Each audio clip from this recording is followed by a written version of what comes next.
नमस्कार विद्यार्थ्यांनो, डॉक्टर कीर्तीच्या चॅनलवर तुमचे स्वागत आहे। आज मी मराठी अक्षर भारती कक्षा 10वी यातनं तिसरा अध्याय पहिल्या भागातला शाल हा घेऊन आलेली आहे, ज्याला राग जाधव यांनी लिहिलेला आहे।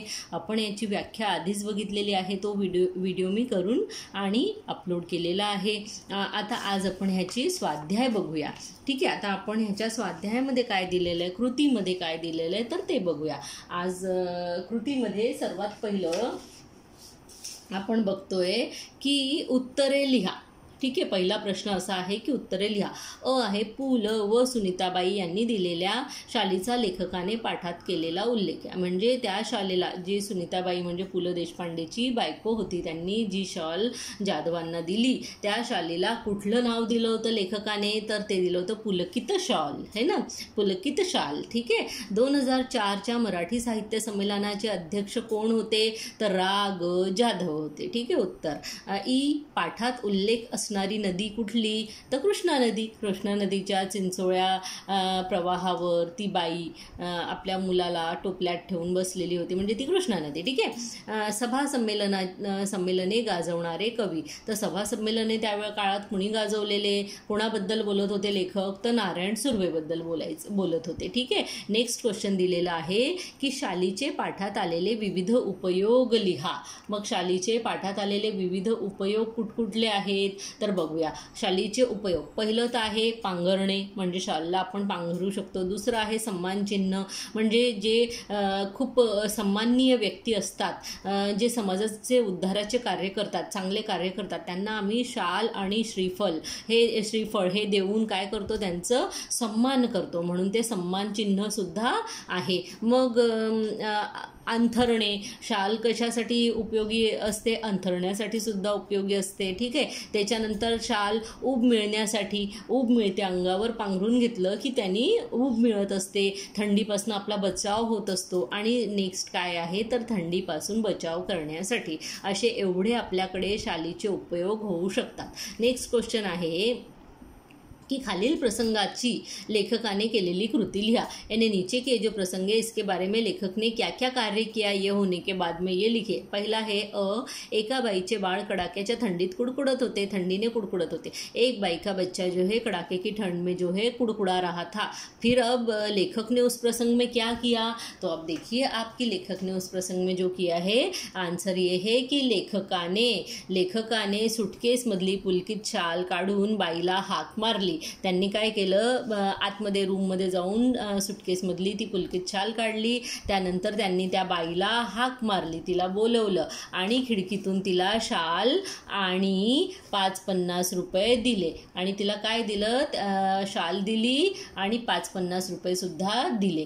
दुसरा प्रश्न आहे म्हातारा, आहे प्रश्न, म्हातारा अशक्त भिक्षेकरी कट्ट्याला लागूनच चिरगुटे टाकून व पांघरून कुडकुडत बसल्याचे पाहिले। म्हणजे त्यांनी चिरगुटे खाली टाकलेले होते, म्हणजे चिंदे कपड्याचे, एकदम फाटके तुटके कपडे खाली टाकलेले आणि त्याच्यावर तसेच पांघरून पण फाटके तुटके कपडे पांघरून थंडीत कुडकुडत बसलेला होता। मग ते बघून लेखकाने कुठली कृती केली, आणि लेखक ने ये सब देख के क्या किया, उसको जब उसने ठंड में कुड़कुड़ाते हुए देखा तो लेखक ने क्या किया। आ का उत्तर ये है कि लेखक दूसऱ्या दिवशी 2 शाली घेऊन कट्ट्यावर आला। यानी लेखक दूसरे दिन 2 शाल लेकर उस कट्टे पर आए, वो त्या कुड़कुड़त बसलेल्या भिक्षेकऱ्याला दिल्या और उस ठंड में कुड़कुड़ाते हुए भिक्षेकरी को यानी भिखारी को वो दोनों शाले दे दी। ये उसका उत्तर है। ठीक है, अभी नेक्स्ट हम लोग देखते हैं कि क्या है। तो नेक्स्ट है कारणे शोधून लिहा, यानी कारण ढूंढकर लिखो। पहला क्वेश्चन है एका बाईच्या बाळासाठी शाल दिल्याच्या घटनेची ऊब पुलकित शालीच्या उबेपेक्षा जास्त होती। अब इसका हमको कारण ढूंढ के लिखना है। कारण क्या, तो कारण यह है कि लेखकाला पुलकित शालीच्या समाधानापेक्षा त्या बाळाला मिळालेल्या उबेचे जास्त मोठे समाधान होते। मतलब लेखक को वो पुलकित शाल के कारण वो बहुत खुश थे, अच्छा महसूस कर रहे थे, उनको अपना खुद का सम्मान लगा कि पु ल देशपांडे के शाल जो है उनकी पत्नी ने, पु ल देशपांडे की पत्नी ने जो है जाधव को दी। लेकिन फिर भी जाधव बोले कि वो शाल को मैंने बहुत अच्छे से संभाल के रखा था, लेकिन जब मैंने उस बच्चे को ठंड में कुड़कुड़ाते रोते हुए देखा और मैंने देखा कि उसकी जो माँ है वो अपने कार्य में व्यस्त है, अर्थात वो गरीब अपना पेट पालने के लिए अपने बच्चे को वहाँ रख के अपना कार्य कर रही है, तब उनसे रहा नहीं गया और उन्होंने वो पुलकित शाल जब उसको दे दी तो उनके मन को बड़ा समाधान मिला और उनको ऐसा लगा कि वो ऊब या वो जो खुशी मुझे मिल रही थी उस शाल को मिलने से, उससे कहीं ज़्यादा खुशी उनके मन को तब हुई जब वो ठंड में कुड़कुड़ाते हुए बच्चे को वो शाल उन्होंने दी और वो बच्चे की जो है ठंड दूर हो गई, उसको ऊब महसूस हुई, प्रेम महसूस हुआ। तो उसका समाधान जो है वो लेखक को ज़्यादा था। ठीक है, ये हमको यहाँ पे लिखना है। दूसरा क्वेश्चन है की शालीच्या वर्षावामुळे नारायण सुर्वे यांची शालीनता हरवली नाही, यानी शाल उनको बहुत शाल मिलने लगी, हर जगह उनका सम्मान होने लगा, तो उसके कारण उनकी शालीनता जो है, उनकी विनम्रता जो है वो कहीं खो नहीं गई। वो क्यों? तो कारण ये था कि ते मुळातच शालीन होते, मतलब वो जो है जन्मजात ही जो है शालीन थे, विनम्र थे, इसलिए उनकी शालीनता, उनकी विनम्रता नहीं खो गई, है ना। नेक्स्ट क्वेश्चन है ई की लेखकाच्या मते शालीनतेमुळे शालीमुळे शालीनता जाते। लेखक बोलता है कि अगर उनसे पूछा जाए कि शालीमुळे शालीनता जाते का, मतलब शाल के कारण शालीनता जाती है क्या, तो वो बोलेंगे कि हाँ जाती है ना। तर लेखकाच्या मते शालीमुळे शालीनता जाते, कारण काय? तर कारण हे आहे की भरपूर सम्मान झाल्यावर, यानी बहुत ज़्यादा सम्मान प्राप्त होने के बाद गर्विष्ठ जो मनुष्य होता है वो गर्विष्ठ हो जाता है, गर्विष्ठ होईल, माणूस गर्विष्ठ होईल, अहंकारी होईल, त्याची शालीनता निघून जाईल, हीच नेहमी शक्यता असते, हीच शक्यता असते, है ना, इथे हे लिहायचं, हीच शक्यता असते। मग आकृती पूर्ण करा। नेक्स्ट क्वेश्चन दिला आहे लेखकांनी भूषवलेली पदे कुठली, तर पहिलं पद 2004 सालच्या मराठी साहित्य संमेलनाचे ते अध्यक्ष झाले, अध्यक्षपदी त्यांना ठेवण्यात आलं, निवडण्यात आलं, है ना। तर 2004 साल में मराठी साहित्य सम्मेलन के अध्यक्ष पद के लिए उनका चुनाव हुआ। उसके बाद में लेखकाने भूषवलेली दुसरं पद कुठलं, तर ये वाईला 1970 ते 1990 ते विश्वकोशाचे अध्यक्षपद त्यांनी सांभाळले, है ना। अध्यक्ष तिथे पण झाले ते आणि ते पद पण त्यांनी सांभाळलेलं। नेक्स्ट क्वेश्चन है खालील वाक्यातील कृतीतून किंवा विचारातून कळणारे लेखकाचे गुण शोधा, यानी नीचे की जो कृतियां हैं इसमें से हमको जो है लेखक के गुण बताना है कि कौन से गुण हमको दिख रहे हैं उसमें। जब पहला ये है कि अ में लिखा है बाईला हाक मारून खिड़कीतून शाल व नोटा दिला, ये जब उनने कार्य किया तो हमको उनके अंदर का कौन सा गुण दिखाई दिया, तो दयालुपना का गुण हमको दिखाई दिया। वो बहुत दयालु हो गए थे उस समय, है ना, उनको दया आ गई उस बच्चे को और उस औरत को देखकर, उस बच्चे को विशेष रूप से ठंड में देखकर। आ में खरे तर खरी खुरी शालीनता, शाली बिना शोभते, यानी यहाँ पर अगर ये चीज़ उन्होंने बोली तो इससे क्या उनका गुण झलकता है, तो उनका साधेपना झलकता है कि अरे शाल नहीं भी हो तो भी मनुष्य की जो सच्ची अच्छी वास्तविक शालीनता जो होती है, वास्तविक विनम्रता जो होती है, वो सम्मान जब नहीं होता है, जब मनुष्य एक साधारण व्यक्ति होता है तभी उसकी शालीनता उसको शोभा देती है, इससे उनका साधेपना दिखाई देता है। ई हळूहळू मी सगळ्या शाली वाटून टाकल्या। अब इसमें से कौन सा गुण दिखाई देता है कि उन्होंने इतनी शाल इकट्ठी हो गई थी, वो सबको बांट दी, तो उनका सौहार्द दिखाई देता है, दूसरों के प्रति उनके हृदय में स्थान हमको दिखाई देता है, प्रेम हमको दिखाई देता है। नेक्स्ट क्वेश्चन है 7 नंबर की खालील शब्दातील अक्षरांपासून अर्थपूर्ण शब्द तैयार करा। आता अर्थपूर्ण शब्द जवळपास शब्द को यूज करके आपको क्या करना है, एक वाक्य बनाना है। फिर उलट तपासनी करके शब्द का उपयोग करके आपको एक सेंटेंस बनाना है, ठीक है। वो आपको ये पूरे लेसन के अंदर मिल जाएगा, ठीक है। फिर 8वें नंबर पे हम लोग आते हैं अधोरेखित शब्दांसाठी योग्य समानार्थी शब्द वापरून वाक्य पुन्हा लिहा।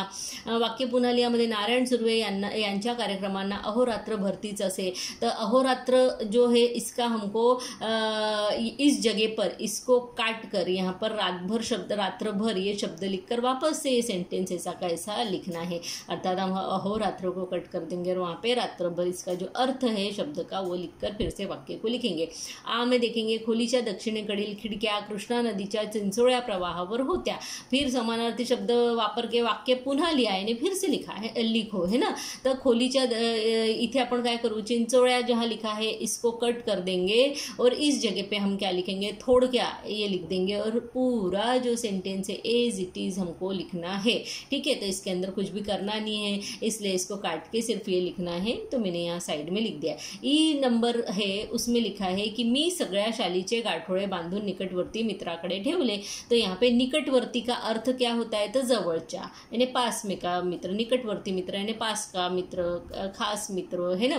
तो यहाँ पे निकटवर्ती को काट देंगे और यहाँ पे जवळच्या ये लिख देंगे, तो और सेंटेंस पूरा ऐसा का ऐसा ही हम लिख देंगे। ठीक है। अब नेक्स्ट है कि पुलकित हे उत्तर येईल असा प्रश्न तैयार करा। अब प्रश्न तैयार करना है पुलकित आने वाला, तो लेखकाने सुटकेसमधून कोणती शाल काढली, कोणती शाल काढली, तो पुलकित शाल है ना, उसका उत्तर आ जाएगा। तो ये हो गया उसका प्रश्न। उसके बाद में शालीन पासून शालीनता भाववाचक नाम तैयार होते। अब आपको मालूम है ना कि भाववाचक नाम जो होते हैं वो कितने अलग अलग उनके कई प्रकार होते हैं, उनमें से एक होता है भाववाचक नाम। अब भाववाचक नाम जैसे शालीन से शालीनता, जिसमें प्रत्यय लग जाता है, प्रत्यय लग के और भाववाचक संज्ञा निर्माण हो जाती है। तर त्याप्रमाणे तात्व, आळू आणि पणा हे प्रत्यय लावून तैयार झालेली भाववाचक नामे लिहा। यानी ऐसे शब्द जिनमें अंत में ता आ जाए, त्व आ जाए, आळू आ जाए और पणा आ जाए, ऐसे प्रत्ययकारी शब्द हमको लगाकर नए भाववाचक शब्द बनाना है। तो हमने ता लगाकर बनाया है शालीनता, सुंदरता, मधुरता। ठीक है। सुंदर शालीन जो है एक मूल शब्द है, उसमें ता जोड़ दिया, प्रत्यय शालीनता भाववाचक संज्ञा हो गई। सुंदर मूल शब्द है, उसमें ता जोड़ दिया, क्या हो गया, सुंदरता भाववाचक संज्ञा हो गई। मधुर संज्ञा, उसमें ता जोड़ दिया, मधुरता भाववाचक संज्ञा हो गई। अपनत्व, अपन में अपनत्व त्व जोड़ दिया है ना।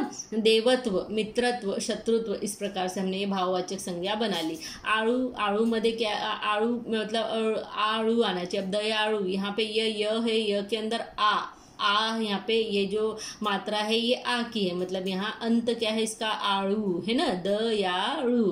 तो य के अंदर आ शामिल है, इसलिए दयाड़ू। तो फिर आड़ू आड़ू शब्द हमको दिख रहा है, दयाड़ू, कनवाड़ू, मायाड़ू। ठीक है। इस तरीके से पणा जब आया, पणा किसी भी शब्द के अंत में लगाकर हमको भाववाचक संज्ञा बनाना है। तो इसके भाववाचक संज्ञा ने के साथ जिसके अंदर भाव हो, है ना, वो भाववाचक संज्ञा। शहाणपणा, शहाणपणा एक भाव है ना। ठीक है। शहाणपणा, प्रामाणिकपणा, लठ्ठपणा, दुष्टपणा। ठीक है। इस तरीके से हम इसके उत्तर को देख सकते हैं। अधोरेखित शब्दांचे लिंग बदलून वाक्य पुन्हा लिहा। तो लेखक सुंदर लेखन करतात। अधोरेखित यानी अंडरलाइन किए हुए शब्द, इनके लिंग बदलकर फिर से इस सेंटेंस को वाक्य पुनः लिया। पुनः यानी फिर से लिखे। तो लेखक सुंदर लेखन करतात, तो लेखक का लिंग बदल देंगे तो क्या हो जाएगा, लेखिका। लेखिका सुंदर लेखन करतात, है ना, कुछ भी चेंजेस नहीं होंगे, एज इट इज बाकी का हो जाएगा, बस लेखक की जगह लेखिका हो जाएगा। नेक्स्ट है आ में, तो मुलगा गरिबांना मदत करतो, उसके अंदर मुलगा का मुलगी हो जाएगा। ती मुलगी गरिबांना मदत करते। अब लड़का है तो होता है, लड़की आ गई तो ते हो जाएगा, करते, है ना। ठीक है। इतना। फिर उसके बाद में स्वमत देखिए। अब स्वमत के अंदर पहला क्वेश्चन है कि शाल व शालीनता याचा पाठाच्या आधारे तुम्हाला कळलेला अर्थ स्पष्ट करा। अब हम इसके अंदर देख लेते हैं स्वमत में शाल आणि शालीनता। अ का आंसर ये रहेगा कि शालीनता, एक मिनट इसको छोटा करते हैं, हाँ, की शालीनता हा सज्जन माणसाचा स्वाभाविक गुणधर्म आहे। त्याचा शालीनतेचा हा स्वभावच त्याला सन्मान मिळवून देतो। शालीनता ही शिकवू शकत नाही, तर आपसुकच अंगी असते। शालीन माणसाला शालीची गरज भासत नाही। जो माणूस शालीन आहे त्याला सन्मानाची गरज जी आहे ती भासत नाही, म्हणून तो, कारण तो आपसुकच अंगातलाच शालीन आहे, लहानपणापासून पहिलेपासूनच तो शालीन आहे। दुसरीकडे आपण बघतो तर शाल ही एक सम्मानाची वस्तू आहे, है ना। अब जब हमको बोला ना शाल और शालीनता दोनों, तो फिर अब हम शाल की बात करेंगे, हमने शालीनता की बात करी, अब हम शाल की बात कर रहे हैं कि शाल ही सम्मानाची वस्तू आहे। शाल जो है सम्मान की चीज होती है। जे व्यक्ती समाजासाठी चांगले कार्य करतात व त्यांचे कर्तृत्व समाजाला प्रेरणा देणारे असतात, अशा व्यक्तित्वाचे शाल देऊन स्वागत केले जाते। यानी ऐसे व्यक्ति जो कि समाज के लिए अच्छे कार्य करते हैं, प्रेरणा देते हैं समाज को, ऐसे व्यक्तित्व की हम शाल देकर जो है स्वागत करते हैं। आणि म्हणूनच शाल ही शालीनता असलेल्या माणसावरच शोभते, और इसलिए शाल उसी व्यक्ति के ऊपर अच्छी लगती है जिसके पास में शालीनता हो, जिसके पास में विनम्रता हो। अब आगे का हम देखते हैं, क्योंकि विनम्र व्यक्ति समाज के सुधार के बारे में, समाज के अच्छे के बारे में सोच सकता है ना। यहाँ पे हमको सीधे से ये अर्थ समझ में आता है। ठीक है। हम ये देखते हैं आ क्वेश्चन दिया आहे की भिक्षेकऱ्याने केलेला शालीचा उपयोग ह्याविषयी तुमचे मत लिहा. तो इसके बारे में हम मत इस तरीके से लिखते हैं की भिक्षेकऱ्याच्या पोटाची आग आणि शालीची अंगाला मिळणारी ऊब यातून त्या भिकाऱ्याला पोटाच्या उभेची अधिक आवश्यकता असल्याने त्याने ती शाल विकली व 2-3 दिवस पोटभर जेवून घेतले. जर का त्या भिक्षेकऱ्याने शाल अंगावर घेतली असती तर त्याला उपाशी राहावे लागले असते, कारण लोकांनी त्याला भिक्षाही दिली नसती है ना. भीख देते क्या, वो अच्छी सी शॉल ओढ़ के बैठ जाता तो बोले ये तो अच्छा है, ये कोई भिकारी नहीं, उसको भीख भी नहीं देते. तर म्हणून तो म्हणाला की शालीच्या शोभेपेक्षा पोटाची आग खूप वाईट आहे. इसलिए वो भिकारी बोला कि शाल की गर्मी से तो वो पेट की गर्मी, जो पेट में मुझे गर्मी चाहिए वो बहुत बुरी होती है, क्योंकि शाल की गर्मी के बिना रहा जा सकता है, ठंड में कुड़कुड़ाते हुए रहा जा सकता है, लेकिन भूखे पेट रहा नहीं जा सकता. ह्या प्रसंगात आपण एक दीनवाण्या भिकाऱ्याचे विचार आणि त्याची कल्पकता बघू शकतो. इस प्रसंग में हमको उस भिखारी के दीनवाणी, जो गरीब भिखारी है, उसके विचार दिखाई देते हैं और उसकी कल्पकता हम देख सकते हैं कि उसने सोचा कि अगर मैं ये शॉल ओढ़ लूँगा तो मुझे कोई भीख नहीं देगा, इससे बेस्ट है कि मैं इसको बेच दूँ तो मैं 3-4 दिन कम से कम अच्छे से पेट भर के खाना भी खा सकता हूँ और मुझे जो है बाद में भीख भी मिल सकती है.